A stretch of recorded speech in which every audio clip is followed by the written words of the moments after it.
What's going on, people? Doing a little ride along and giving you guys the blueprint from what the dude said on Periscope, the blueprint. Alright, so basically what this video was about is there was a couple people that sent me a message saying they was following my lead. Meaning they went to, company for a year, then they went lease, and then they want to know what my next move would have been. So basically, I'm going to just go ahead and give you my blueprint of what my next move would have been. Now, everything that I mentioned should take place within the first year or two of you going lease purchase, okay? All right, first thing I would have did was ran the truck as hard as I can for the first 2 months. You know what I'm saying? Run the truck as hard as you can for the first 2 months. Get as much money as you possibly can. Because once you go lease purchase, you should be getting at least $2,000. I'm gonna say, let's start low, $1,500 to $3,000. I know that's a big margin, huh? $1,500 to $3,000. Nah, I'm gonna say $2,000 to $3,000 a week when you're doing your lease purchase. What you need to do is start banking that money. You need to start banking that money, and what you want to do is once you get enough money in your business account to where you are able to pay for your repairs to your truck, meaning if the tires blew out, you can take care of it. If something happened to the truck, you can take care of it. So I'm gonna say about $7-8 grand. Once you get about $7-8 grand in the bank, then you're basically good to go to start maneuvering your money in different ways. And what I mean by that is, okay, now that you have X amount of thousands of dollars in the bank, what I was going to do is, one, I was going to go ahead and get my DUNS number. All right? DUNS number is basically your credit report for your business. So go ahead and get a DUNS number, get me a credit card with a DUNS number, with my DUNS number, and that way I can start building business credit. I also was going to start cleaning up my credit and my ladies' credit. Start with the minute things. I had a lot of hospital bills on mine because I almost damn near died a couple years ago. So I was in the hospital. I got a lot of my credit report is messed up because I got a lot of doctor bills on there. I mean, I got shit on there that's like $15, $200 and stuff like that. So what I was going to do is I was going to start cleaning up my credit, personal credit, while establishing my business credit. And then I was going to, clean up the little stuff that's on my lady credit. My lady credit's pretty good. Like, my credit is probably horrible. It's probably like a 560, maybe a 600 or whatever. But I was going to clean that up. And I was going to clean up my lady's personal credit as well while building business credit. All right. Then what I was going to do, as long as I could maintain about $8,000 to $10,000 in the bank, I was going to start opening up interest-bearing accounts. One of the two interest-bearing accounts I was going to open up was a maintenance account and my tax account for my taxes. I'd rather my money make money. So if I put in the interest-bearing, I mean, it might not make a lot of money, but, by me having X amount of thousands of dollars in the maintenance account and X amount of thousands of dollars in my tax account, because you're going to have to give that money away anyway. It's guaranteed that your truck is going to break down eventually. But as long as you have a maintenance account with the company and you have your own personal maintenance account, and you have your tax account, you shouldn't have to worry about paying taxes every 6 months or at the end of the year or every 3 months or however you pay taxes. That should get that taken care of. Then once I start building those accounts to where I have $8,000 to $10,000 in my business account, 8 to 10. Now these numbers are not unrealistic numbers. If you make $2,000 a week, 2, 4, 6, 8, 10, in a month and a week, you can have $10,000 in the bank. And don't let these numbers scare you, because you are going to start making a lot of money. But at the same time, you're going to start sending out a lot of money when it comes to taxes and maintenance and stuff like that. The biggest thing with trucks is maintenance and fuel. Fuel is the number one, maintenance is number two, because you can have a DEF to go out on you, and that shit could be $12,000. You know what I'm saying? But if you got multiple accounts already open as accruing interest, you'll be able to cover that account. Now,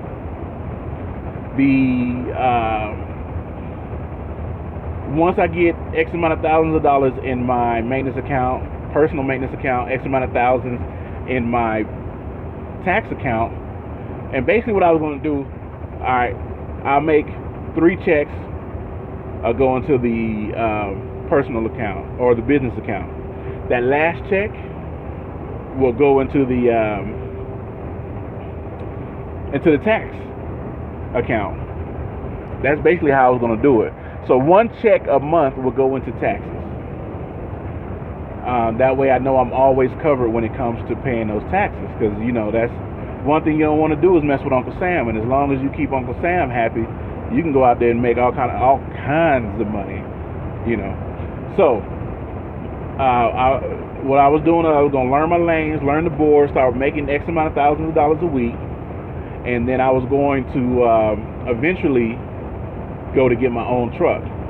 So let's say within a year or a year and a half, I got enough money for, and you can even open up a third account to where, you put X amount of percent of your check in to your, to buy your truck, because you want at least, if you can get 10 or 15,000 to put down on the truck, I'm pretty sure, they'll take that.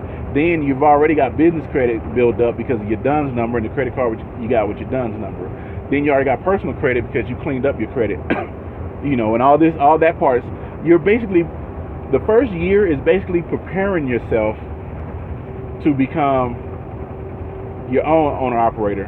What I mean by that is becoming to buy your truck. Your first year is just all about buying your truck. That's it. That's everything you're preparing for. You're building up your business credit to go buy your truck. You're building up your personal credit to go buy your truck, and you're putting money to the side to go buy your truck. All right.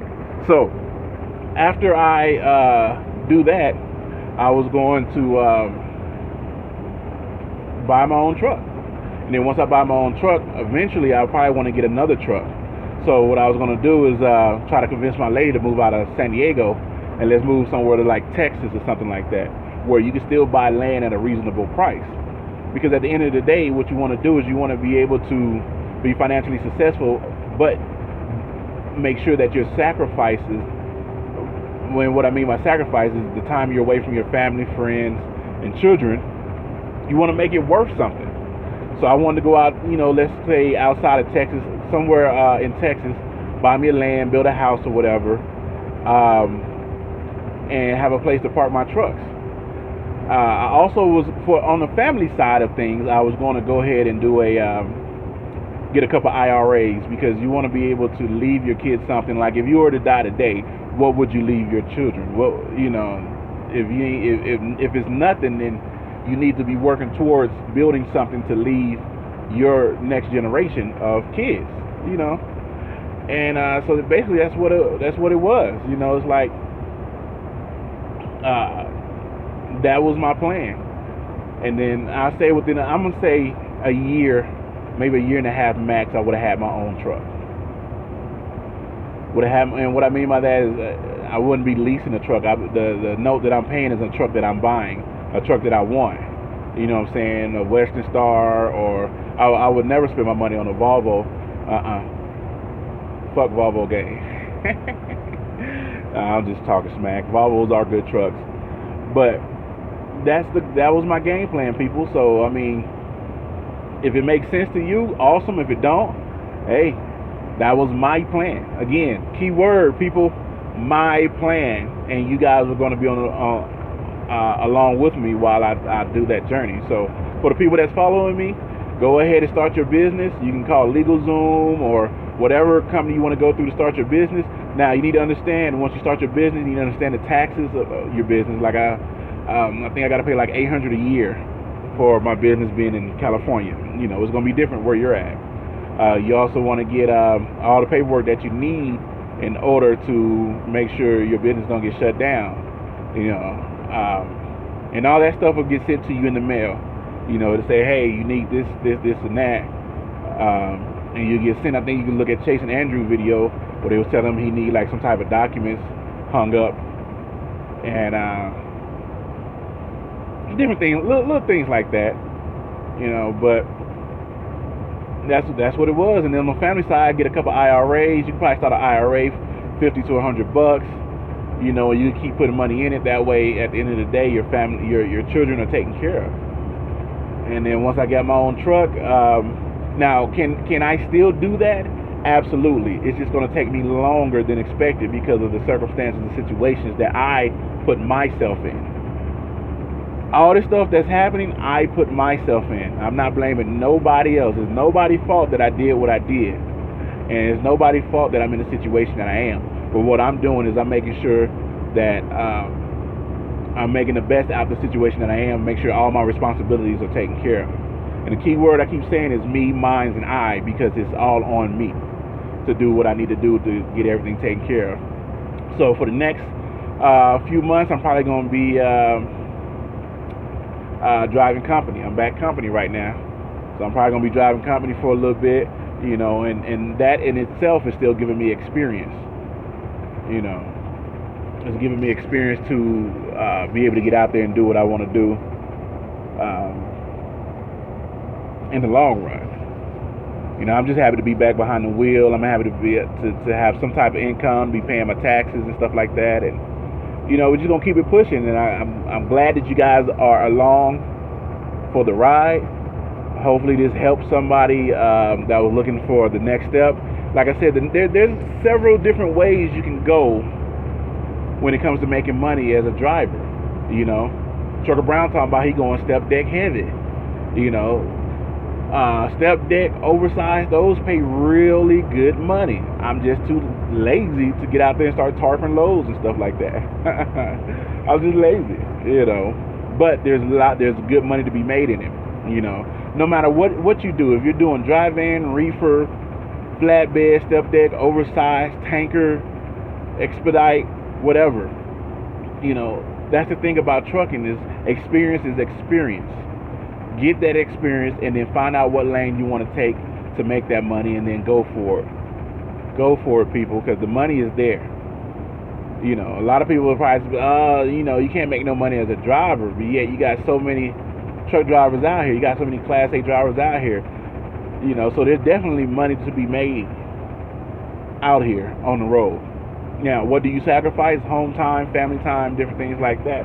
I'll make another video about that here pretty soon.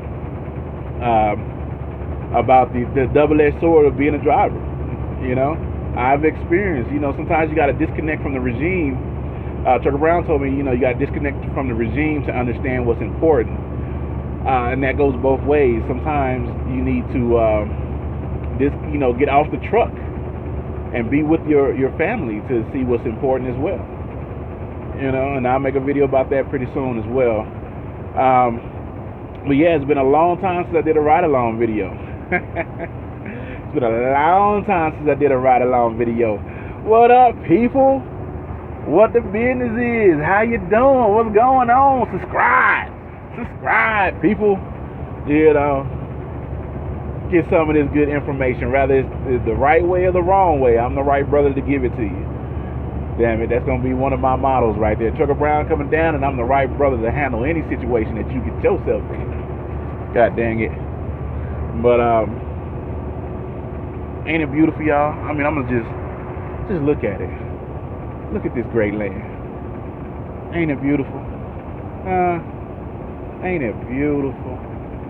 Now, why is that mountain so flat? Who cut the top of that mountain off? You ever thought about that? You be driving, you be looking like, who cut the top of that mountain off like that? I don't know. But it is what it is. I'm going to go ahead and let y'all go. Just a little quick ride-along video. Hopefully the audio is good. I just bought this little earpiece to record my ride-along videos, because I don't think the audio is too good when I don't have it in. So, yeah, that's that. Again, I'm going to just reiterate. Lease, purchase, get on with a company.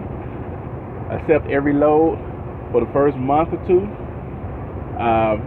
Depending on what company you go with. If you're trying to pick your own load, pick your own load. Try to find a way to get in control of your finances. Open up multiple accounts, preferably interest-bearing accounts, so your money can make money. Get you a DUNS number. Clean up your credit, start your business credit, then focus on getting you your own truck. And then from there, the sky's the limits, and you go in whatever direction that you want to go in, all right? It's The Right Brother. I hope y'all enjoyed. Matter of fact, we're just going to let this roll to 15 minutes. Y'all want me to sing to you? Woo, woo, woo, woo. That's the way that we rock when we doing our team. Woo, woo, woo, woo. Woo, woo. Holla at you. Peace.